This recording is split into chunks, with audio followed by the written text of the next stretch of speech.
अध्याय 21 चुंडा के बच्चे का उपचार।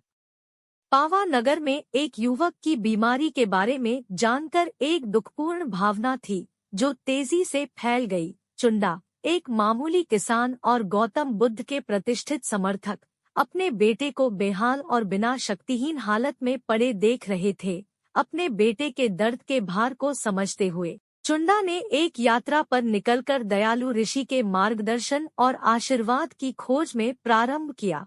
भारी दोहक और दुखी आंखों के साथ उन्होंने उन जंगलों की ओर कदम बढ़ाया जहां गौतम बुद्ध निवास करते थे। आगमन के बाद चुंडा को ज्ञानी की शांतिपूर्ण उपस्थिति ने स्वागत किया, जिनकी दयालु दृष्टि ने शोकाकुल पिता को सांत्वना दी। अत्यधिक विनम्रता के साथ चुंडा ने अपने दुखी बेटे की स्थिति को साझा किया, जो बुद्धिमान के उपचारित स्पर्श की खोज में था। गौतम बुद्ध ने सहानुभूति के साथ सुना। एक माता-पिता के प्रेम और उनके बच्चे के स्वास्थ्य के लिए चिंता की गहराई को समझते हुए उन्होंने चुंडा को आश्वासन दिया कि वह छोटे बच्चे का दर्शन करेंगे और उनकी कृपाएं देंगे। मिलकर वे चुंडा के छोटे आवास की ओर बढ़े, जहां बच्चा दर्द में पड़ा था।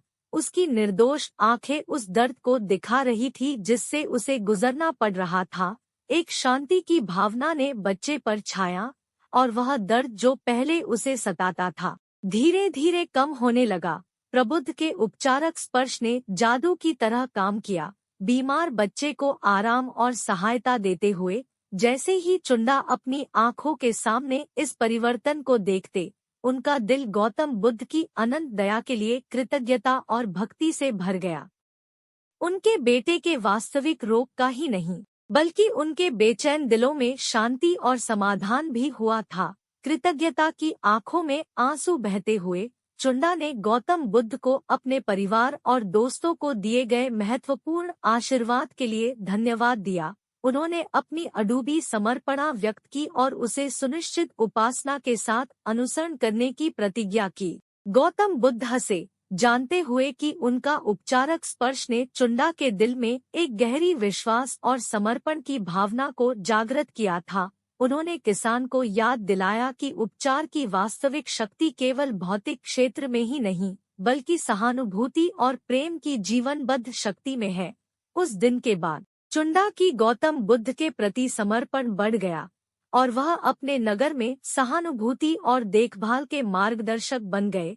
उनके बेटे के उपचार की कहानी और गौतम बुद्ध के आशीर्वाद के महत्वपूर्ण प्रभाव ने तेजी से फैलकर अनगिनत प्राणियों को आकर्षित किया, जिन्होंने दीनदरिद्रों को सांत्वना और उपचार की खोज में ज्ञानी के उपदेशों की ओर मुख किया। पावा नगर एक पवित्र स्थल बन गया, जहां संध्या और पूज्य की खोजकर्ताओं और भक्तों का आकर्षण होता था। उन्होंने गौतम बुद्ध की ज्ञान की उपचारक स्पर्श की खोज की, उनके दयालु मार्गदर्शन के तहत सांत्वना और मुक्ति प्राप्त की। आगामी ध्यान के अध्यायों में गौतम बुद्ध के जीवन के पैटर्न की कहानी और उनकी ज्ञान की अद्वितीय शक्ति का महत्व जारी रहेगा, जो अनगिनत प्राणियों के जीवन को स्पर्श करेगा और उन्हें आशा, उपचार और वास्तविक प्रबोधन की दिशा में मार्गदर्शन करेगा। सेक्शन 21 का सिखाने वाला संदेश। चुंडा के बेटे का उपचार हमें सहानुभूति के महत्वपूर्ण प्रभाव और सत्यनिष्ठ प्रेम और आशीर्वाद की उपचारण शक्ति की सीख देता है।